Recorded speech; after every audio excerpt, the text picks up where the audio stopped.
अस्सलामु अलैकुम वरहमतुल्लाहि वबरकातुहू।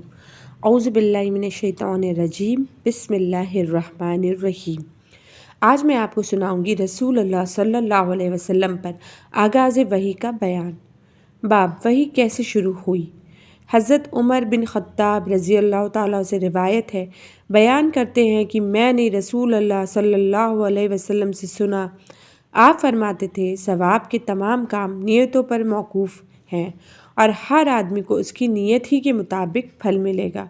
फिर जिस शख्स ने दुनिया कमाने या किसी औरत से शादी रचाने के लिए वतन छोड़ा तो उसकी हिजरत उसी काम के लिए है जिसके लिए उसने हिजरत की होगी। इसका मतलब ये है कि अल्लाह के यहाँ सिर्फ हमारी नीयत देखी जाएगी और उसी के हिसाब से हमें सवाब और गुनाह मिलेगा। अगर हमारी नीयत दिखावे की होगी तो हमें कोई सवाब नहीं मिलेगा, बल्कि उस पर अल्लाह बहुत ज़्यादा चांसेस है कि अल्लाह उस पर हमारी पकड़ भी कर सकता है। तो हमारी नीयत खालिस होनी चाहिए, हमारी नीयत साफ़ होनी चाहिए, हमारी नीयत अल्लाह की रज़ा के लिए होनी चाहिए, तभी हमको उसका कोई फ़ायदा होगा या कोई सवाब मिलेगा तभी। तो मेन चीज़ ये है कि इस्लाम में हर चीज़ नीयत पे है, ना कि दिखावे पे। हज़रत आयशा रज़ियल्लाहु ताला अन्हा से रिवायत है कि हज़रत हारिस बिन हिशाम रज़ियल्लाहु ताला ने रसूल अल्लाह सल्लल्लाहु अलैहि वसल्लम से पूछा, या रसूल अल्लाह, आप पर वही कैसे आती है? तो रसूल अल्लाह सल्लल्लाहु अलैहि वसल्लम ने इरशाद फरमाया, कभी तो वही आने की कैफियत घंटी की टन टन की तरह होती है और ये कैफियत मुझ पर बहुत मुश्किल गुजरती है। फिर जब फ़रिश्तों का पैगाम मुझे याद हो जाता है तो ये रुक जाती है। फ़रिश्ते का पैगाम जब आप सल्लल्लाहु अलैहि वसल्लम को याद हो जाता था तो ये जो कैफियत होती थी वो ख़त्म हो जाती थी। और कभी फ़रिश्ता इंसानी शक्ल में मेरे पास आकर मुझसे हम कलाम होता है और जो कुछ वो कहता है मैं उसे महफूज यानी याद कर लेता हूँ। कभी कभी इंसानी शक्ल में आके फ़रिश्ते आप सल्लल्लाहु अलैहि वसल्लम को हम कलाम होते थे। हज़रत आयशा रज़ियल्लाहु ताला अन्हा का बयान है कि मैंने सख्त सर्दी के दिनों में भी रसूल अल्लाह सल्लल्लाहु अलैहि वसल्लम को देखा कि जब वही आती तो उसके मौकूफ़ होने पर आपकी पेशानी से पसीना फूट पड़ता था। हज़रत आयशा रज़ियल्लाहु ताला अन्हा से ही रिवायत है कि उन्होंने फरमाया, रसूल अल्लाह सल्लल्लाहु अलैहि वसल्लम पर वही की इब्तिदा सच्चे ख्वाबों की शक्ल में हुई। आप जो कुछ ख्वाब में देखते वो सुबह की सफ़ेदी की तरह नमूदार होता। फिर आपको तन्हाई महबूब हो गई, चुनांचे आप गारे हिरा में खलवत इख्तियार फरमाते और कई कई रात घर तशरीफ़ लाए बग़ैर मशरूफ़ इबादत रहते। आप खाने पीने का सामान घर से ले जाकर वहाँ चंद रोज़ गुजारते, फिर हज़रत खदीजा रज़ियल्लाहु ताला अन्हा के पास वापस आते और तकरीबन उतने ही दिनों के लिए फिर तोशा ले जाते।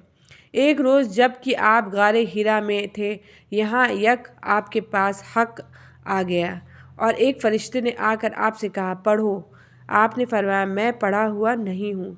इस पर फ़रिश्ते ने मुझे पकड़कर खूब दबोचा, यहाँ तक कि मेरी क़ुव्वत बर्दाश्त जवाब देने लगी। फिर छोड़कर कहा, पढ़ो। मैंने कहा, मैं पढ़ा हुआ नहीं हूँ। उसने दोबारा मुझे पकड़कर दबोचा, यहाँ तक कि मेरी क़ुव्वत बर्दाश्त जवाब देने लगी। फिर छोड़कर कहा, पढ़ो। मैंने फिर कहा, मैं पढ़ा हुआ नहीं हूँ। उसने तीसरी बार मुझे पकड़कर दबोचा, फिर छोड़कर कहा, पढ़ो अपने रब के नाम से जिसने पैदा किया, जिसने इंसान को खून के लुथड़े से पैदा किया और तुम्हारा रब तो निहायत करीम है। रसूल अल्लाह सल्लल्लाहु अलैहि वसल्लम इन आयत को लेकर वापस आए और आपका दिल धड़क रहा था। चुनांचे आप अपनी बीवी हज़रत खदीजा बिनते ख़ुवाइलिद रज़ियल्लाहु ताला के पास तशरीफ़ लाए और फरमाया, मुझे चादर उड़ा दो, मुझे चादर उड़ा दो। उन्होंने आपको चादर उड़ाई, यहाँ तक कि खौफ ज़दगी की कैफियत दूर हो गई। फिर आपने हज़रत खदीजा रज़ियल्लाहु ताला अन्हा को वाक़या की इत्तला देते हुए फरमाया, मुझे अपनी जान का डर है। हज़रत खदीजा रज़ियल्लाहु ताला अन्हा ने कहा, कतई नहीं, अल्लाह की कसम, अल्लाह ताला आपको कभी रुस्वा नहीं करेगा। आप सिला रहमी करते हैं, दरमंदों का बोझ उठाते हैं, फ़कीरों व मोहताजों का कमा कर देते हैं, मेहमानों की मेज़बानी करते हैं और हक़ के सिलसिले में पेश आने वाले मसाइब में मदद करते हैं।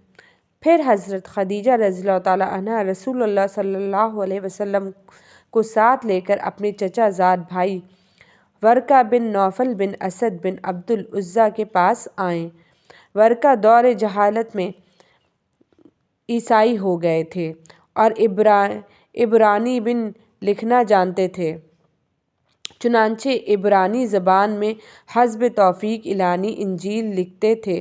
اس وقت بہت بوڑھے اور نابینا ہو چکے تھے۔ ان سے حضرت خدیجہ رضی اللہ تعالیٰ عنہا نے کہا، بھائی جان، آپ اپنے بھتیجے کی بات سنیں۔ ورقہ نے پوچھا، بھتیجے کیا دیکھتے ہو؟ رسول اللہ صلی اللہ علیہ وسلم نے جو کچھ دیکھا تھا وہ بیان فرما دیا۔ اس پر ورقہ نے آپ سے کہا، یہ تو وہی ناموس وحی لانے والا فرشتہ ہے جسے اللہ تعالیٰ نے حضرت موسیٰ علیہ السلام پر نازل فرمایا تھا۔ کاش میں آپ کے زمانے نبوت میں توانا ہوتا، کاش میں اس وقت تک زندہ رہوں جب آپ کی قوم آپ کو نکال دے گی۔ رسول اللہ صلی اللہ علیہ وسلم نے فرمایا، اچھا تو کیا وہ لوگ مجھے نکال دیں گے؟ ورقہ نے کہا، ہاں، جب بھی کوئی آدمی اس طرح کا پیغام لائے جیسا آپ لائے ہیں اس سے ضرور دشمنی کی گئی، اور اگر مجھے آپ کا زمانہ نصیب ہوا تو میں تمہاری بھرپور مدد کروں گا۔ اس کے بعد ورقہ جلد ہی فوت ہو گئے اور کچھ دنوں تک وحی رک گئی۔ صحیح بخاری 3۔ حضرت جابر بن عبداللہ انصاری رضی اللہ تعالیٰ عنہ سے روایت ہے، انہوں نے رسول اللہ صلی اللہ علیہ وسلم کی زبانی بندش وحی کا واقعہ سنا۔ آپ نے بیان فرمایا، ایک روز میں راستے سے گزر رہا تھا کہ اچانک مجھے آسمان سے ایک آواز سنائی دی۔ میں نے سر اٹھایا تو دیکھا کہ وہی فرشتہ جو میرے پاس غار حرا میں آیا تھا، آسمان و زمین کے درمیان ایک کرسی پر بیٹھا ہوا ہے۔ میں اسے دیکھ کر سخت دہشت زدہ ہو گیا۔ گھر لوٹ کر میں نے اہل خانہ سے کہا، مجھے چادر اڑاؤ۔ انہوں نے مجھے چادر اڑائی۔ اس وقت اللہ تعالیٰ نے وحی نازل کی، اے چادر لپیٹ کر سونے والے، اٹھو اور خبردار کرو اور اپنے رب کی بڑائی کو اعلان کرو اور اپنے کپڑے پاک رکھو اور گندگی سے دور رہو۔ سورۃ المدثر۔